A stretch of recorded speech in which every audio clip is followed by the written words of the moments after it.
রাজনৈতিক জগতে নক্ষত্র পতন। ঝাড়খণ্ডের প্রাক্তন মুখ্যমন্ত্রী শিবু সোরেন প্রয়াত। মৃত্যুকালে তার বয়স হয়েছিল ৮১ বছর। দীর্ঘদিন ধরে বার্ধক্যজনিত অসুখে ভুগছিলেন তিনি। তার মৃত্যুর কথা জানান তার ছেলে বর্তমান মুখ্যমন্ত্রী হেমন্ত সোরেন। রাজনৈতিক জগতে একটা বড় ক্ষতি। দীর্ঘদিন ধরেই অসুস্থতায় ভুগছিলেন তিনি, দীর্ঘদিন ধরেই অসুস্থ ছিলেন তিনি। দিল্লির বেসরকারি হাসপাতালে তিনি শেষ নিঃশ্বাস ত্যাগ করেন, এমনই কিন্তু জানা যাচ্ছে। মৃত্যুকালে তার বয়স হয়েছিল ৮১ বছর। রাজনৈতিক মহলে, রাজনৈতিক দিক থেকে এই মৃত্যু একটি বড় ক্ষতি, এমনই কিন্তু বলা হচ্ছে সকলের তরফেই। মৃত্যুকালে তার বয়স হয়েছিল ৮১ বছর। আমাদের সঙ্গে ফোন লাইনে রয়েছেন আমাদের কলকাতা টিভির পলিটিক্যাল এডিটর আশিস চট্টোপাধ্যায়। আশিস দা, শিবু সোরেনের মৃত্যু রাজনৈতিক মহলে এক বড় ক্ষতি।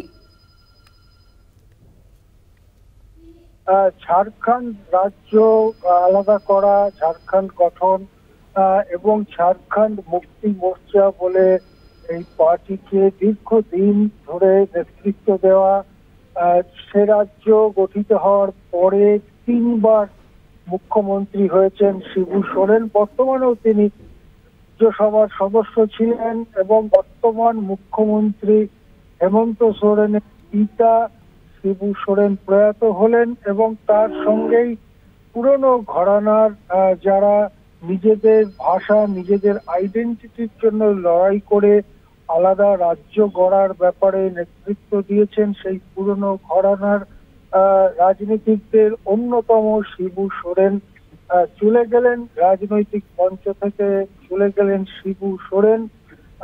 তার এই প্রয়াণ একটা শূন্যতা সৃষ্টি করবে।